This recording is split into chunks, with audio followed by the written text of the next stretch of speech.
नाज़ुक के गिर्द हुआ घेरा तंग। आज सुबह ही से मैं बहुत खुश थी। मुझे अपनी मेहनत का समर मिला था। गो के मंजिल पे कदम रख चुकी थी, मगर अभी सफ़र बाकी था।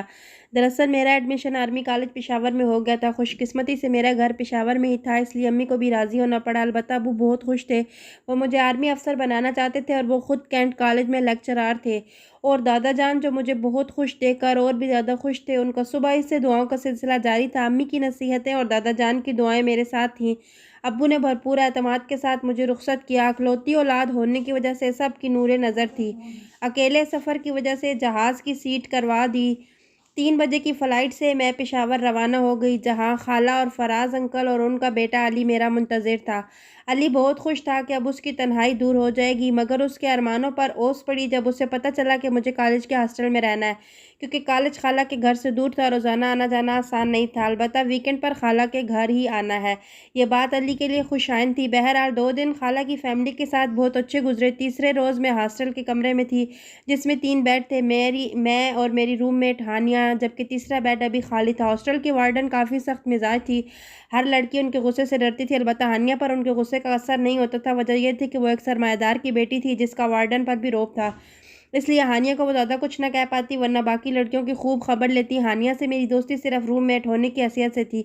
हमारी क्लासेस शुरू हो चुकी थी। मेरा ज़्यादातर वक्त पढ़ाई में गुजरता था। एक हफ्ते के बाद हमारे कमरे में तीसरी रूममेट भी आ गई, जिसका नाम अंजम था। वो मुझे शुरू ही से बड़ी अजीब लगी, शायद इसलिए कि इससे ज़्यादा दोस्ती ना कर सकी, अपने काम से काम रखती। अलबत्ता हानिया की इससे अच्छी दोस्ती थी। कॉलेज में भी दोनों साथ साथ नज़र आती, रात गए तक बातें करती, मुझे भी बुलाती, लेकिन मैं रात में जल्दी सोने की आदी थी, इसलिए उनका साथ ना देती, बल्कि उनका साथ देना ही नहीं चाहती थी। हानिया को अचानक अपनी कज़न की मंगनी में शिरकत के लिए कराची जाना पड़ा। अपने असाइनमेंट्स भी मेरे सर पर डाल गई। वैसे भी उसके नोट्स मैं ही तैयार करके देती थी। पढ़ने का शौक़ नहीं था तो यहाँ आई क्यों थी? पता नहीं, किसी गरीब की सीट पर ही डाका डाला होगा। मैं नागवारी से सोचने लगी। अंजम की तरह अब मुझे हानिया से भी दूरी महसूस होने लगी। वो दिन मैं कभी नहीं भूल सकती, जब मैं बड़ी तेज़ी से अपने असाइनमेंट बनाने में मसरूफ़ थी। अंजम मेरे साथ कमरे में मौजूद थी। वो अपना काम ख़त्म करके बेड पर जा चुकी थी। मैं अपने काम में बुरी तरह मुनहमिक थी। इसके साथ साथ अंजम के ऊट पटांग सवालों का मुख्तसर जवाब भी दे रही थी, लेकिन ठिठकी जब वो सामने कुर्सी पर मुझे अजीब नज़रों से घूर रही थी। मैंने अपने अंदर खौफ की एक लहर महसूस की। दूसरे ही लम्हे इस खौफ को झटक कर इशारे से पूछा, क्या हुआ? और फिर अपने काम में मसरूफ़ हो गई। मेरा काम तो पूरा हो गया था, मगर हानिया का थोड़ा सा रह गया था।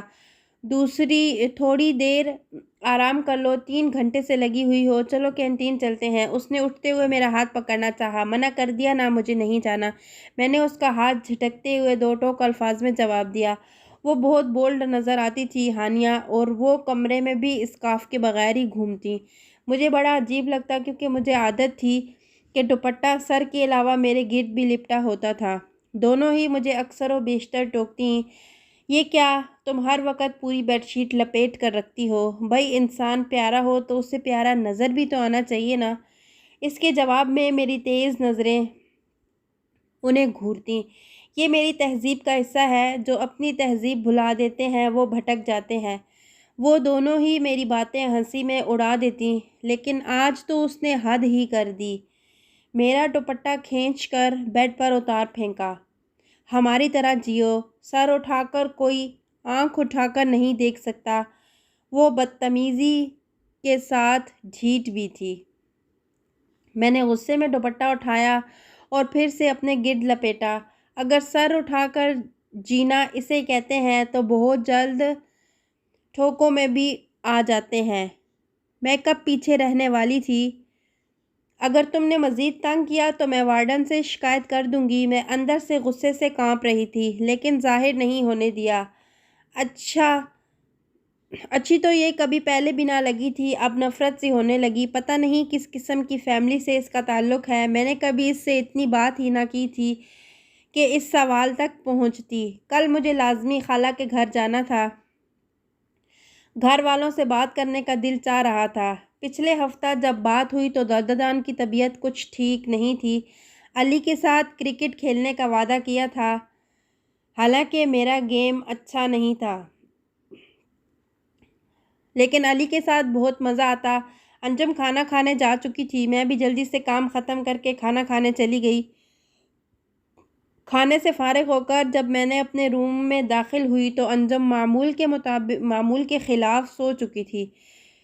اچھا ہی ہوا، ورنہ سونے سے پہلے بھی منہ ماری ہی ہونی تھی۔ میں بھی نماز سے فارغ ہو کے بیڈ پر لیٹ گئی، لیکن لائٹ بند کرنا بھول گئی۔ آج میں بہت تھک گئی تھی، اٹھنے کا دل بھی نہیں چاہ رہا تھا۔ اس وقت امی بہت یاد آئیں، کتنے ہی کام وہ بغیر کیے ہی کر دیتی تھیں۔ چاہو نہ چار لائٹ بند کرنے کے لیے اٹھی تو اچانک میری نظر انجم پر پڑی۔ غالباً گریبان کا درمیانی بٹن کھل جانے سے مردوں کی طرح بال نمایاں ہو رہے تھے۔ میرے کانوں میں گھنٹیاں بجنے لگیں تو کیا یہ؟ اس کے آگے میں نہیں سوچ سکی۔ میں بری طرح سے کانپ رہی تھی کہ اچانک دروازے پر دستک ہوئی۔ میں نے جھٹ سے دروازہ کھول دیا۔ سامنے زرینہ آنٹی کھڑی تھیں جو وارڈن کے آفس کی پیون تھیں۔ میں کچھ کہنے والی تھی کہ زرینہ آنٹی بول پڑیں، آپ کے دادا کو ہارٹ اٹیک ہوا ہے، وہ ہاسپٹل میں ہے۔ آپ کی خالہ کے گھر سے کوئی آپ کو لینے آئے ہیں، اپنا سامان پیک کر لیں، آپ کو کراچی جانا ہے۔ ان 3 جملوں نے میرے اوزان خطا کر دیے۔ میں سکتے کے عالم میں اپنا سامان لے کر فراز انکل کے ساتھ 11 بجے کی فلائٹ سے کراچی پہنچ گئی۔ دادا جان کا نورانی چہرہ پورے راستے میں میرے سامنے رہا اور دعاؤں کے ساتھ آنسو بھی بہتے رہے۔ ہم سیدھے ہاسپٹل پہنچے۔ امی کو دیکھ کر میرے آنسوؤں میں اور روانی آ گئی۔ سب ہی پریشان تھے، لیکن صبح دادا جان کی طبیعت بہتر ہونے لگی۔ میں نے موقع ملتے ہی امی کو انجم کے بارے میں بتایا۔ یہ تمہارا وہم تو نہیں ہے؟ امی نے خوف زدہ نظروں سے مجھے دیکھا۔ نہیں امی، مجھے وہ ویسے بھی کچھ عجیب لگتی ہے۔ میں نے اپنے خدشات کا اظہار کیا۔ چلو شام میں تمہارے ابو سے بات کرتی ہوں۔ تمہاری روم میٹ ہانیہ تو چھٹی پر ہے، یہ بھی اطمینان کی بات ہے۔ دادا جان کو رات میں وارڈ میں شفٹ کر دیں گے۔ پھر میں تمہارے ابو سے بات کرتی ہوں کہ اس سلسلے میں کالج کی وارڈن سے بات کریں۔ فراز انکل ہاسپٹل میں تھے، ابو گھر آئے تو امی نے سارا معاملہ ان کے گوش گزار کر دیا۔ ابو کے چہرے پر پریشانی آیا تھی۔ دوسرے ہی لمحے ابو فون پر کالج میں کسی سے بات کر رہے تھے۔ کیا یہ تو بہت برا ہوا۔ ابو کے الفاظ سن کر میرا دل ڈوبنے لگا۔ میں ابو کے پاس ہی بیٹھ گئی۔ ابو فون بند کر کے اپنا سر پکڑ کے بیٹھ گئے، میری طرف آنسو بھری آنکھوں سے دیکھا، پھر مجھے گلے لگا لیا۔ یا اللہ تیرا شکر ہے، تو نے میری بچی کو بچا لیا، ورنہ میں تو کوئی سرمایہ دار بھی نہیں ہوں کہ اپنی بیٹی کا دفاع کر سکتا۔ امی بے چینی کے عالم میں پوچھنے لگیں، کالج میں کیا ہوا ہے؟ پھر ابو نے جو بتایا تو میرے پاؤں کے نیچے سے زمین نکل گئی۔ انجم نامی لڑکی جو حقیقت میں لڑکا تھا، اپنے آپ کو نادرا سے ڈاکومنٹس میں لڑکی رجسٹر کروا کر لڑکیوں کے کالج میں ایڈمیشن لے کر لڑکیوں کے ہاسٹل میں رہ رہا تھا، آج کالج کے سیکورٹی گارڈ کی گن سے مارا گیا۔ تفصیل نہیں پوچھ سکا کیونکہ میں نے تو اپنے رب کا شکر ادا کر رہا تھا کہ اللہ نے ہماری فیملی کو اس حادثے سے بچا لیا۔ ابا جان کا بیمار ہونا رحمت ثابت ہوا، گھر کے بزرگ تو رحمت ہوتے ہیں، آج یہ ثابت ہو گیا۔ بعد میں امی نے کالج فون کر کے تفصیل پوچھی تو پتہ چلا کہ ہانیہ اپنی کزن کی منگنی کینسل ہونے پر اسی رات واپس ہاسٹل آئی تھی۔ انجم نے ہانیہ کو ہراساں کرنے کی کوشش کی، ہانیہ کسی طرح کمرے سے نکل گئی۔ اس دوران گارڈز راؤنڈ پر تھے، موقع پر پہنچ کر اسے پکڑ لیا اور شدید مزاحمت کرنے پر گولی مار دی۔ ابو سخت غصے میں تھے، ان کے ارمانوں پر پانی پڑ چکا تھا۔ یہ تو ایک واردات تھی جو ہمارے سامنے آئی، لیکن ہمارے ملک میں اس جیسی کتنی واردات ہو چکی ہیں، کیونکہ ٹرانسجینڈر بل پاس ہونے کے بعد 3 سالوں میں تقریباً 28,000 افراد اپنی جنس تبدیل کر چکے ہیں۔ پتہ نہیں اس قوم کو اب کتنے نقصان اٹھانا باقی ہیں۔ اس بل کے خلاف ہم نے آواز نہ اٹھائی تو خمیازہ ہماری نسلیں بھگتیں گی۔ تعلیم کے راستے میں رکاوٹ بنا ہوا حقیقت یہ ہماری قوم کے لیے لمحہ فکریہ ہے۔